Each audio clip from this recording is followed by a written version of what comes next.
Bloomberg Tech is live from coast to coast with Caroline Hyde in New York and Ed Ludlow in San Francisco.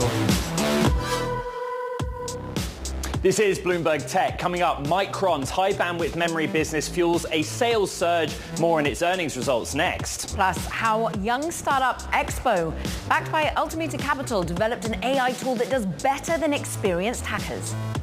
And we dive into Palantir's 300% stock rally since October. This as defense tech comes increasingly into focus. Meanwhile, in focus are the big benchmarks today. The S&P 500 inching in on its record high, all as the market focuses in on the Federal Reserve. Will we see more rate cuts? Could we have 3 as soon as this year? As we see economic data come in mixed today, Ed, we're looking at a 0.5% push higher, actually, on the NASDAQ 100. Feeling of a risk-on attitude, particularly towards certain chip makers you're looking at. Yeah, Micron, America's biggest maker of memory chips, posted a really strong forecast for the current period. The stock opened up almost 2% higher. It's now down 1%. And we can get into the reasons why real quick. Nvidia, which has had a sort of tepid morning, is now back, continuing to hold at a fresh all-time high. In Micron, let's get into Bloomberg Intelligence analysis with Jake Silverman. And Jake, I'm looking through the transcript of the call. The forecast shows demand in the AI context, but I think pricing, Jake, is a really key conversation here. Yeah, absolutely. So AI is a particularly strong tailwind for pricing, but you have to keep in mind that the consumer market is still particularly important for Micron, both as we think of smartphones, but also PCs and other SSD products and DRAM products. So we're going to have to see some of those seasonal tailwinds, smartphone, PC upgrades, and those will be beneficial to pricing, but also structural limitations in terms of capacity. Capacity, basically, for many of these companies, it's been a supply issue rather than a demand issue, Jake. We've also seen a demand issue with the shares. You'll see they've outperformed and are up 50% over the course of year to date. Was it just that so much was already priced into the market here? How high have expectations been? Yeah, I mean, expectations have gotten pretty high. I think as we've seen spot prices and contract prices increase over the recent weeks and months, that built into some of those expectations. Again, high bandwidth memory is something that continues to be considered fairly important for sentiment in Micron, but it's also a fairly small percentage of the company's overall revenue. So there's just pretty high expectations across multiple facets of the business. And so they're going to need to continue to gain share in high bandwidth memory. They're going to need to continue to execute in that regard, but also across their other AI products while also managing the rest of their business, which again drives a lot of that pricing strength. Right, the executives on the call were pretty clear, right, Jake? The story's simple. Data center growth sequentially and year on year, and that will continue to outperform. And some of the other businesses not as strong. But in the background, they are investing in and building out capacity. Just try and help our audience understand how difficult it is to produce HBM and what the bottleneck is right now for Micron and its customers. Yeah, so HBM is a little bit more complex, actually maybe fairly more complex when we think about actually producing relative to other memory products, especially in DRAM. So it's stacked HBM. So yeah, they've talked about 12 high stack, 8 high stack. So that gives you the dimensions of how high these DRAM stacks can go. And as you increase the height, it increases the complexity. And so the Micron and peers like SK Hynix are able to charge a premium. And so yield is a very important topic of conversation when we bring up complexity. And so their ability to execute in terms of both improving the capacity, but also improving the yield drives their ability to increase their share and also increase their gross margin.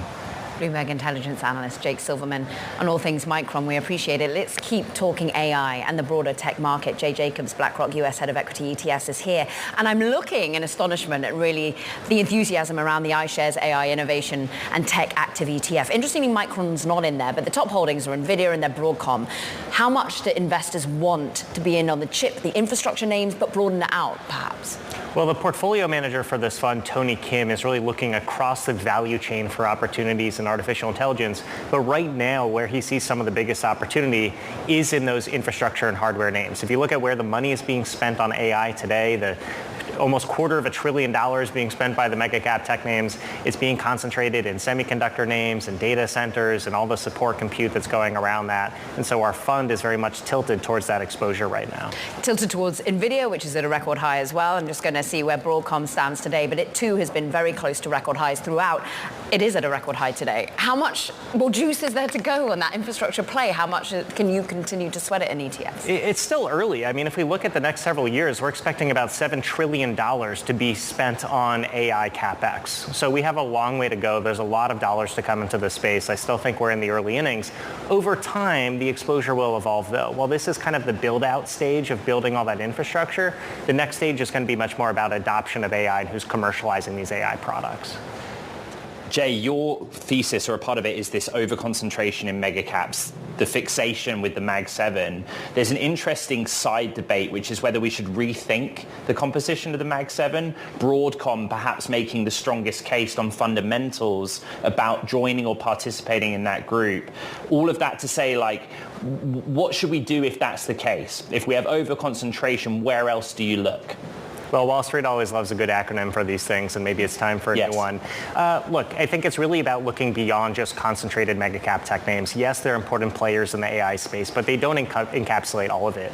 You know, we've looked across 20,000 different financial advisor portfolios, and we found 95% of the AI exposure in their portfolios is coming from mega cap tech names. So people are very overweight mega cap tech, just, you know, largely a function of how the S&P 500 is today, but very underweight the broader kind of long tail of artificial intelligence names in digital infrastructure, in data, in compute, et cetera. So we really think it's about kind of reducing large cap tech because there's a lot of concentration there and broadening it out across the value chain with a fund like BAI.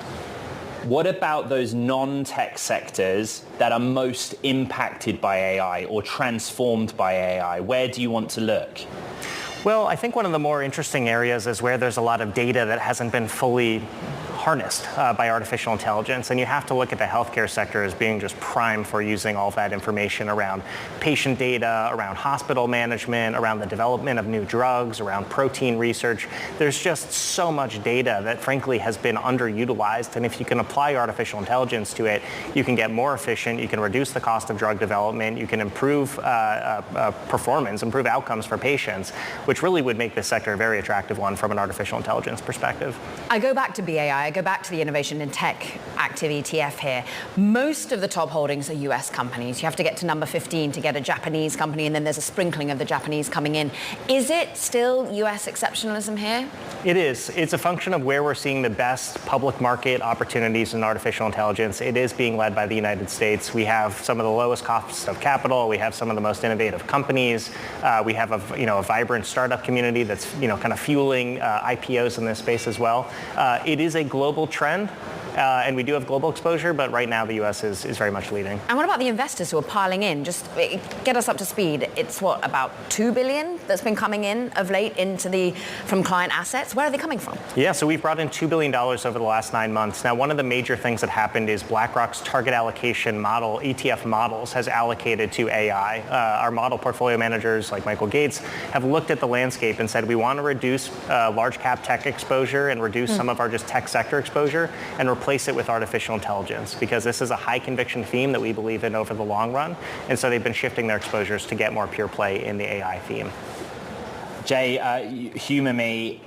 Federal Reserve Chair Powell was posed many questions on the impact of AI, labor markets, and the future of the economy, and Fed policy. Like, it was difficult for him to answer.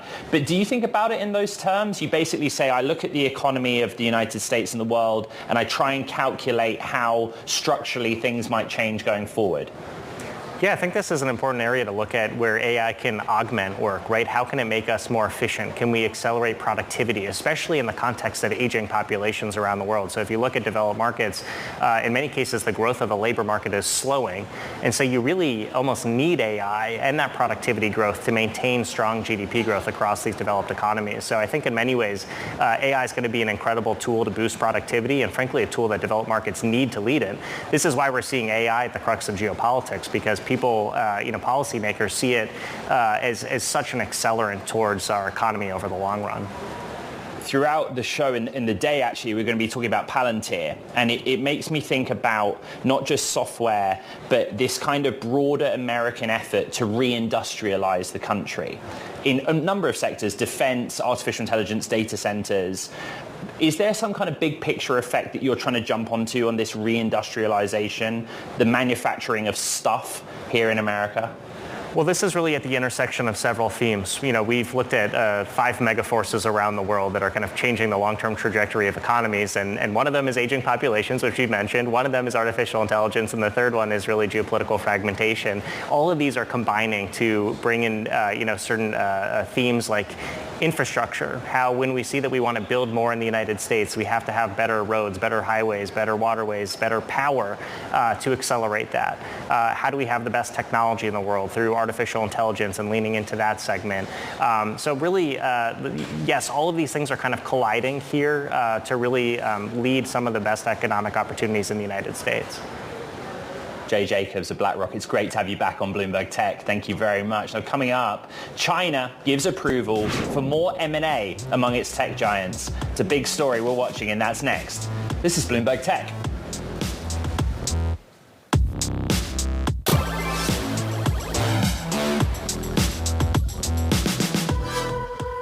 Time now for Talking Tech. And first up, a growing number of Chinese AI startups, well, they are looking to list in Hong Kong. That could include Reconova Technologies. It's a firm specializing in visual perception. Look, according to sources, the company, which is backed by Intel Capital, Greenland Holdings, is looking to raise about $100 million from the listing that could happen later this year. In more listing news, in fact, digital payments provider Pine Labs has filed to go public in India. And the company, whose shareholders include PayPal, will seek to raise as much as 26 billion rupees. That's around $303 million. Indian capital markets, of course, are seeing a resurgence in listings, fueled in part by the government's push to digitize the economy. And the president and CEO of Tokyo Electron, well, is shrugging off concerns about rising competition from China. He spoke exclusively with Bloomberg's Sherry An in Tokyo. I think it's possible to maintain the difference in technology between China and our company. I'm sure that Chinese vendors are trying to catch up with us, but we must be faster. We can be faster than them in technology innovation, and that's how we can maintain or increase the difference. We are the SPE manufacturer, but we are not chip makers. So, for us, it is key to work with the world-leading chip manufacturer to develop the best-in-the-world process and best-in-the-world equipment. You can watch the full interview on Bloomberg Tech Asia. Catch the premiere. It's tomorrow at 8:30 p.m. Eastern Time, 8:30 a.m. in Hong Kong. Ed? Staying in Asia, Xiaomi says they've received more than 200,000 pre-orders for its first electric SUV, the YU7, in just 3 minutes. For more, Bloomberg's Peter Elstrom joins us. And on the live feed during the presentation, I noticed there were several million people tuned in on X. What do we know about this new SUV and the appetite here for Xiaomi? Yeah, the excitement around Xiaomi and its electric vehicles is quite something. The founder, Lei Jun, just did this presentation in Beijing a little while ago, and he talked about this new SUV. It's going to be priced around $35,000 at the low end. It'll go up to about $46,000. And he took aim directly at Tesla. Tesla's Model Y is the best-selling SUV in China right now, and he's going directly after them. He wants to be able to compete with them on price and on features. And so far, they've been gaining a lot of ground. Now, Xiaomi, of course, is best known for its smartphones. They began by competing against Apple with their smartphones. They did a lot of innovative things with that company. Lei Jun kind of modeled himself after Steve Jobs for a while, even with black turtlenecks.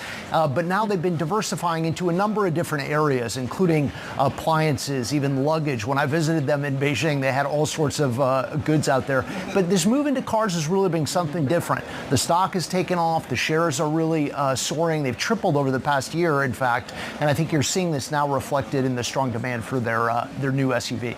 I mean, extraordinary. 200,000 in 3 minutes. We've got 289,000 in 1 hour. Peter, there was a worry about almost innovation happening too quickly and a crash that happened with the S7. Is that sort of being shrugged off? Right, yeah, you're referring, there was a crash in China with a Xiaomi car where it led to a fatality.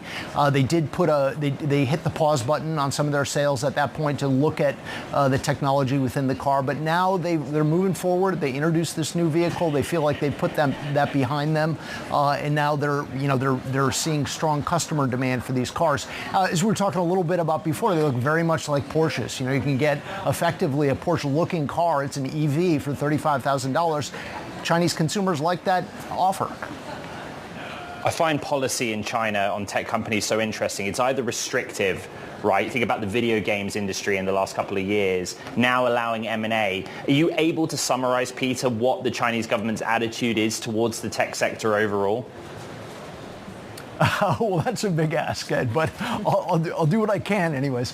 Yeah, I mean, certainly what you saw in the 2010s in particular was growing domination by a couple of the biggest technology companies there, especially Alibaba and Tencent. They put tons of money into startups. They had scores, probably hundreds of companies that they invested in, and they had these ecosystems that they kind of controlled. And that really lasted during the boom years after Alibaba went public and showed that you can make a lot of money on some of these Chinese tech stocks in particular. We had this big crackdown, the Jack Ma crackdown, after he spoke out against regulators. The Ant Group IPO was pulled, and after that, essentially all this M&A stopped. There was no more consolidation. In fact, the companies had to roll back a lot of the plans that they had. Alibaba sold off a bunch of its assets too. And now what we're seeing, partly because the Chinese economy is a little bit rocky at this point, they need more support from the private sector. They've given more support to the tech companies in particular. They've seen some new breakthroughs too, like DeepSeek and AI. Huawei has made a lot of progress in different areas too.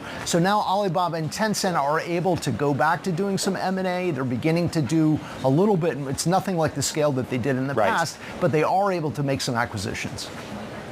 Bloomberg's Peter Elstrom answering the difficult question. Thank you very much.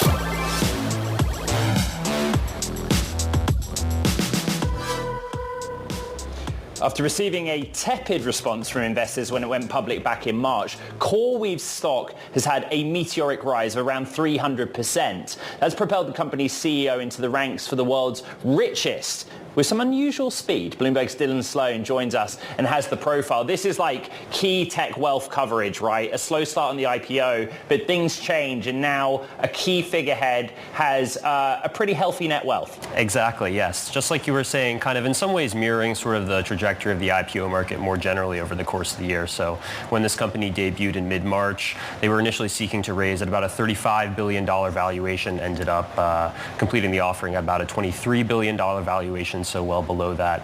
Actually, the CEO, Mike and Trader, came on Bloomberg Television and told us that without a big order from NVIDIA, one of their largest investors, the deal might not even have closed. So the stock traded pretty flat for about 2 months after then, but it's up, again, as you said, about 300% since then, and that's generated some really significant wealth gains, not just for the CEO, but for other co-founders and early investors too.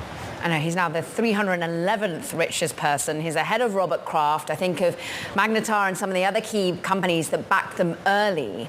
What's interesting is he managed to go out there and start to convince the market of the business model that perhaps got misunderstood or underappreciated when the IPO came out.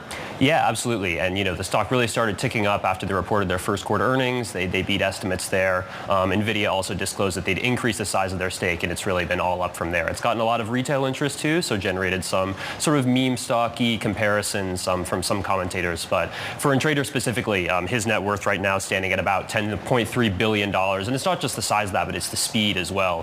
For the Bloomberg Billionaires Index, all of the billionaires we track, the average time it takes for someone to go from a $5 billion to a $10 billion net worth is just about 3 years and 4 months. And Trader did it in 12 trading days, so far faster than the average person. Now to Circle founder Jeremy Allaire. I'm sure you're on that one too. Dylan Sloan, appreciate your time. Thank you.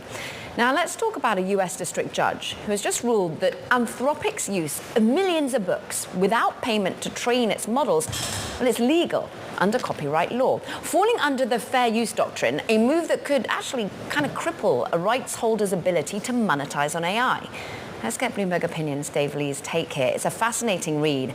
And you go into the intricacies of how Anthropic, first of all, did it. And they did it perhaps with a mixture of pirated book copies, but then they actually started buying physical books, taking out the spine and copying them into the computer. Yeah, so they went out and they acquired pirated copies of more than 7 million books to train into their models. After a short while, they thought, oh, maybe there's a better way to do this. And they bought the physical used copies from distributors of used books and started chopping off the spines, cutting down the pages, and ingesting those into their research library, as they called it, which was then used to train the large language model. And they were sued by 3 authors whose books were in both the pirated copies, but also the physical copies as well. And they said, look, the fact that you're doing this to create a model and we get no compensation for that shouldn't be considered fair use, which is this sort of carve out in copyright law that says if what you do is sufficiently transformative and doesn't harm the commercial prospects of the original work, then you're fine to use it in some degree. And the judge in this case, and it's one of a number of AI cases like this currently active, the judge in this case said, yes, he thinks this is fair use in this instance. Not the pirated one, though, Ed. Not the pirated one, yes. That's, yeah. I think like the main response at the time was that an appeal is likely. But you're really interesting what you said. It's not the only thing happening in isolation. People were trying to get the read-through to others, like Meta, for example, and kind of work out what happens next, because on the face of it, it's good for generative AI, but the companies are going to struggle to navigate this. Yes, I mean, look, it really hinges on, if it is fair use, then companies are free to ingest all this information without paying anybody and do what they want with it. And of course, the AI industry is incredibly keen on that. And look, many respected commentators on copyright law think that is the case as well. The danger is that AI is unlike anything we've seen before in terms of finding knowledge and reading new information. And what if, and this is the sort of doomsday scenario from publishers, what if people stop buying books because they can just get the information they need from AI? And also, where is the incentive for people to write new books if when they do write it, they just get sucked up into the machine and they don't see any sort of commercial benefit that is able to sustain the practice of doing the hard work of writing a book? Dave Lee of Bloomberg Opinion, another great column. Thank you very much.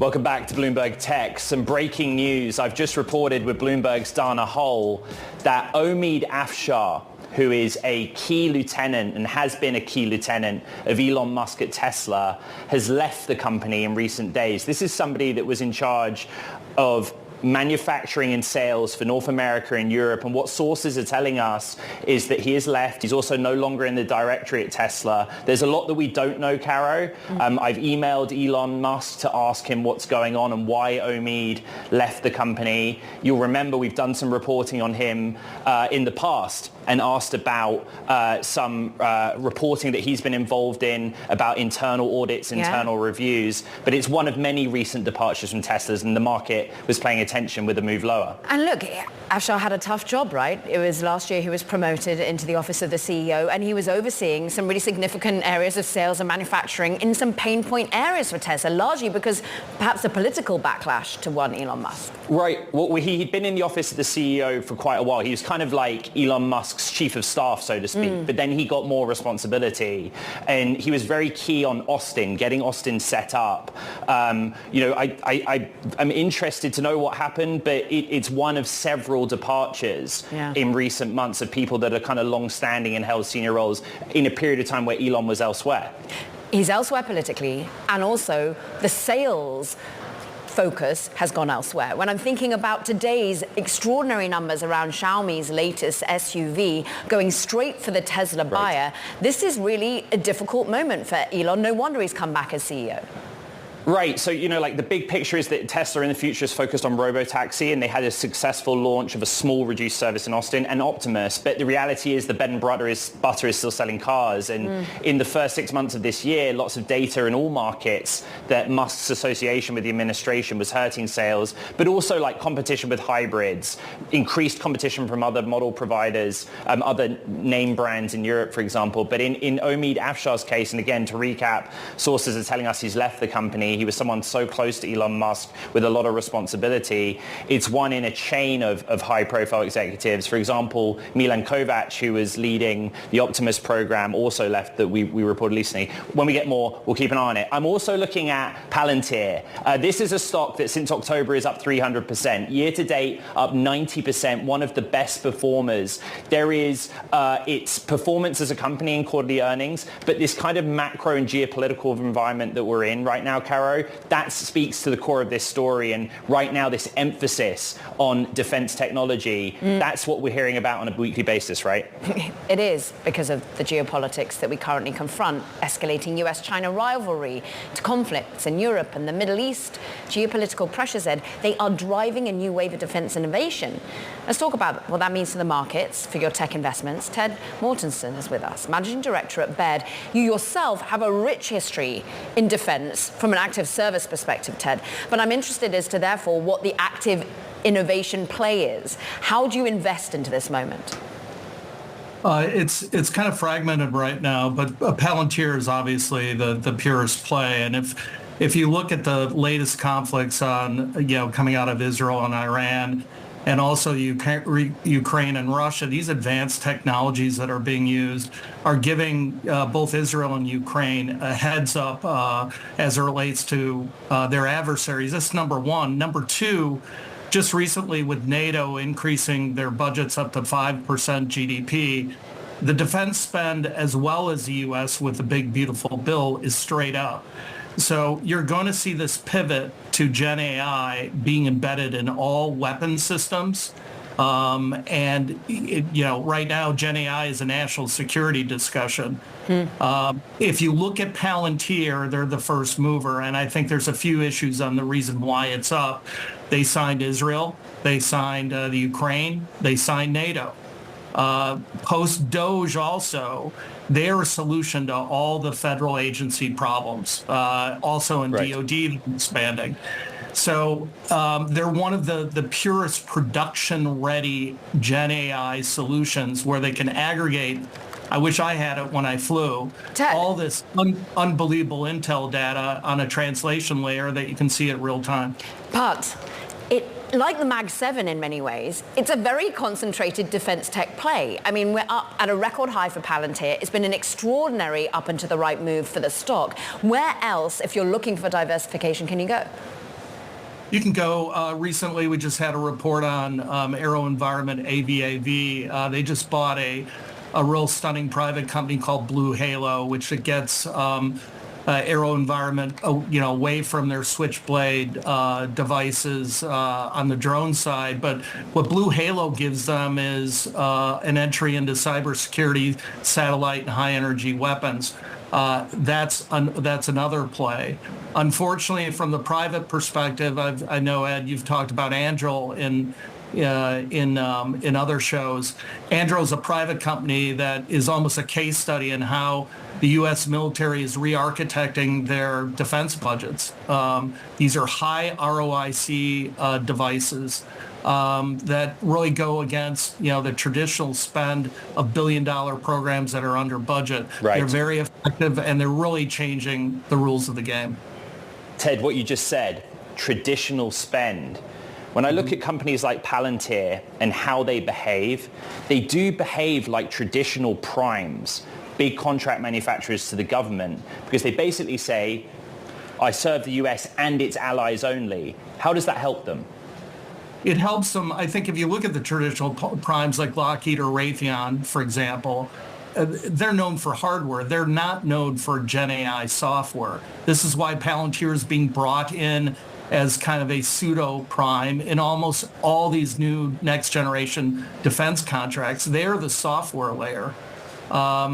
The other aspect of this, when you look at the spend, you look at what drone technology, and I think in the future, when you really look at this on Anduril, I would not be surprised if you have stealth drones flying on each wing of an F-35. That changes the rules of the game.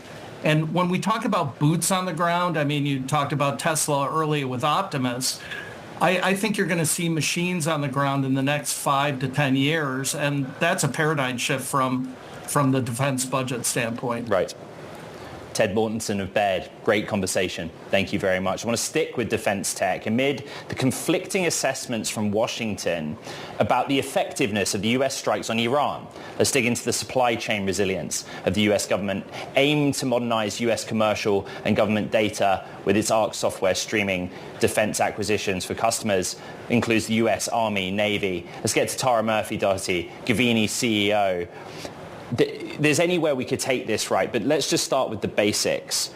The US government and its military-industrial complex, or the defense industrial base, how modern is it in the scheme of everything Ted and we just discussed on the show? It's getting more modern, I would say. The reality is that today the defense industrial base is still quite traditional. And you can look at the recent strikes on Iran as a perfect example of that. Yes, we know that fifth generation fighters escorted B-2 bombers to Iran to drop the bombs. Maybe those were F-35s, but there were likely some F-22s in there as well. Those F-22 jets and the B-2 bombers were operationally deployed first in 1997. So a lot of American military capabilities actually quite old. Quite old, and I'm looking at what the DoD $961 billion budget for the fiscal year starting on October the 1st actually looks like. I mean, I'm sure you've read through the 75-page procurement request at the moment, but almost $5 billion is going to be spent on B-21 stealth bomber production. There's going to be 37 THAAD missiles. There's going to be 24 Air Force F-35s. Tara, when you go through that 75-page report, is there enough of the new tech that we're talking about, the supply chain that you're analyzing? There's definitely still not enough. This is one of the major imperatives for U.S. national security right now, is the need for modernizing these weapon systems and platforms, these major capabilities. And this is what so much of the defense tech industry, the companies that you were just referring to, Gavini, Palantir, Anduril, have been clamoring for in Washington, D.C., which is the department is spending huge amounts of money trying to sustain these legacy platforms. More than 70% of the entire cost of a jet, for example, or a submarine is spent during its sustainment phase. The United States needs modern capabilities not just to effectively fight war, but in order to be able to afford the wars that we need to deter and win. You just said you are going to the administration, you're going into government lobbying, saying this needs to change. Just talk to us with the data with which you're able to provide. I'm sort of fascinated with what ARC is doing. Gavini's defense acquisition software platform. What does it tell you? What does it show? It shows quite a bit. So defense acquisition software is really designed to replace the incredibly manual processes that the department uses today to manage the life cycle of these weapon systems and platform. So cradle to grave, how you design these systems through their sustainment and their modernization, managing parts and managing suppliers. Today, somewhat unbelievably, the United States DoD does that primarily in spreadsheets. A lot of people are involved in what are very slow processes. And software, and especially AI-driven software like ARC is, can really accelerate those processes. The other really important piece of ARC is the integrated data set that exists in the software. And this is Gavini's proprietary data set, which gives DoD visibility into these global supply chains down to the part level, down to raw materials and microelectronics. And this is essential in order to come up with the modern kinds of systems that we need and make them resilient and available for the warfighter. Really quick, we just have 30 seconds. On the other side of the table, is this government and this Pentagon better on the procurement side? It's trying to be. So we've seen executive orders on defense acquisition. We've seen calls to enforce the Federal Acquisition Streamlining Act, which mandates that government agencies buy commercial first, especially software, instead of taking on failed IT development projects. What we need to see now is, will those policy decisions, will that guidance be implemented? If implementation can happen, we will see tremendously positive results. Tara Murphy-Doherty, we thank you, of Gavini. Fascinating on all things defense procurement. Meanwhile, coming up, we're going to talk to the CEO behind an AI hacking tool his lead investor is going to join us too about the proactive defense against cyber attacks. This is Bloomberg Tech.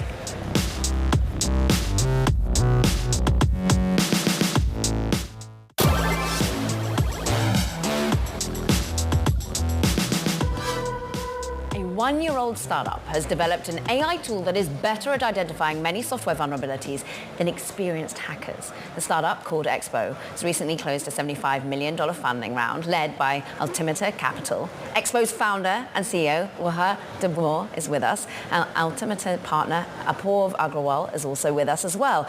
Waha, I start with you. Why is it so important that you, the AI version of a hacker, is at the top of HackerOne's US leaderboard?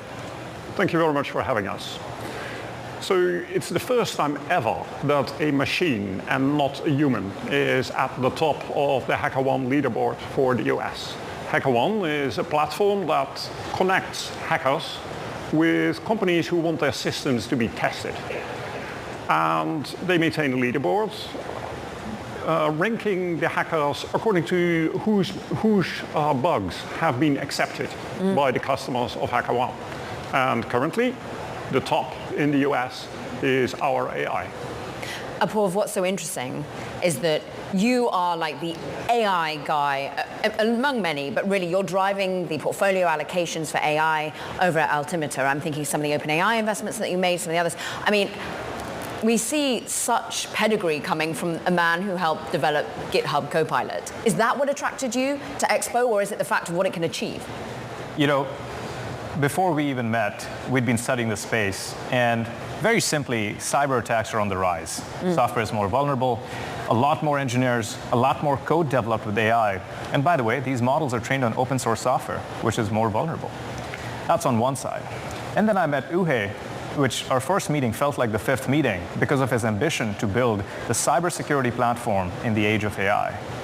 CISOs, CIOs want less, not more. They're fatigued in alerts right now. And Uhe's vision to build XBOW, help you find vulnerabilities, fix them automatically, and ultimately building the cybersecurity platform is a big one. It's probably the most important business being built right now, not because it'll be a great opportunity, but because it must be built. If we don't build it, the bad guys have the technology, and we've got to put it in the hands of the good guys in the free world. Thank you for joining us on the show. I've been trying to think about what this represents, right? The swarm is always on.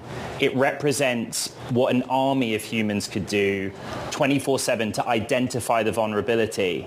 But the question is, what happens next for your company? And I'm assuming that you're trying to engineer towards the swarm also reacting, putting into place fixes when those vulnerabilities are identified. That's right. So even today, the AI is already identifying vulnerabilities at some of the top companies in the country. Companies like Palo Alto Networks, AT&T, Disney, Sony, and the list goes on and on. Now, of course, it finds these vulnerabilities, but they need to be fixed as well.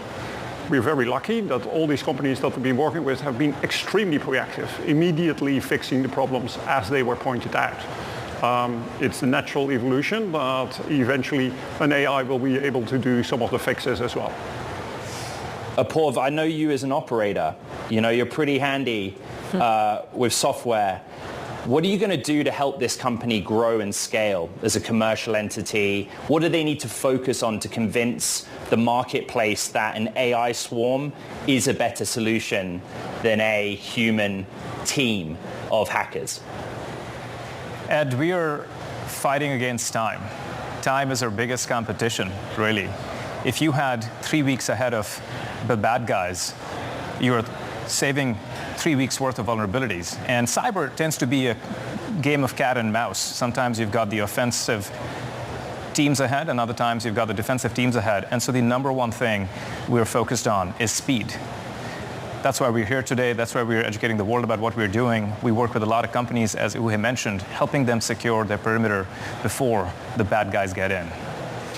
Apoorv, what's so interesting is, of course, when Ed calls you an operator, you came from Palantir, you're leading the charge when you're looking at the AI investment opportunities. When we think about OpenAI investment, when we also think about Glean, When you think about this moment, because you're also exposed to Anduril, SpaceX, is this the moment for defense tech? Whether it comes in a cyber capacity, whether it comes in a hard tech capacity? Look, I think at the highest abstraction, AI is having great impact across fields. This is defense, cybersecurity, customer service, software engineering. These are large industries that are going through reinvention. And ultimately, it's raising the ceiling for performance of the best professionals in cybersecurity, like what we are doing at XPOW, and raising the floor for all the mundane tasks. In the case of XPOW, for example, you've got to do reconnaissance, you've got to do scanning and exploitation and report building. A part of that is just mundane work. But also the best hackers in the world now better off with XPOW in your toolkit rather than without. Right. You are going from this point rate limited by compute and tokens. Just explain the pathway for your company and the bottlenecks that you might face. So currently, it's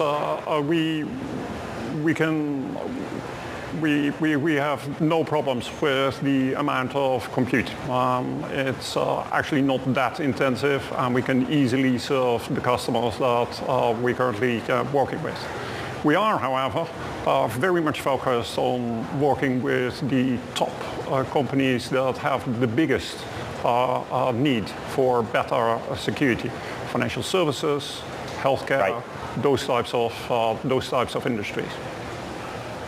All right, that was Apol Agrawal, partner at Altimeter Capital, and Orha Damore, CEO and founder of XO. Thank you both very much. Salesforce is developing an AI product that can handle tasks like customer service without human supervision. CEO Mark Benioff says the tool has reached 93% accuracy. He spoke with Bloomberg's Emily Chang. Take a listen.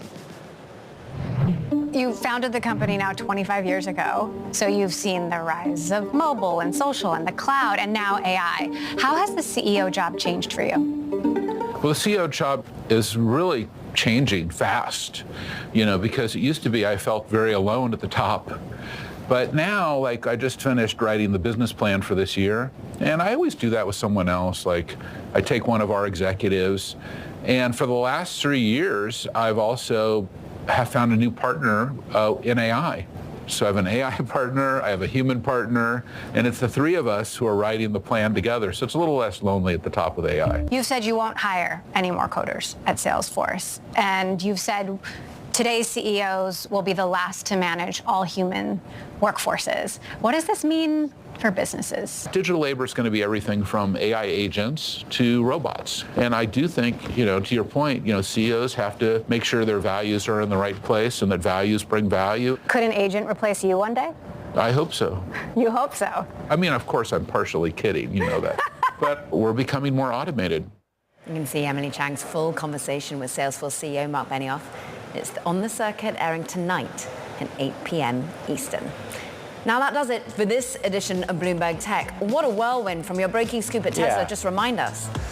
Couple of days of testimony, and now we have breaking news from Tesla that Omid Afshar has basically been fired by Elon Musk. Recap that story and all the others on the podcast. You know where to find it, the Bloomberg Tech Pod on the terminal, as well as online on Apple, Spotify, and on iHeart. From New York City and San Francisco, this is Bloomberg Tech.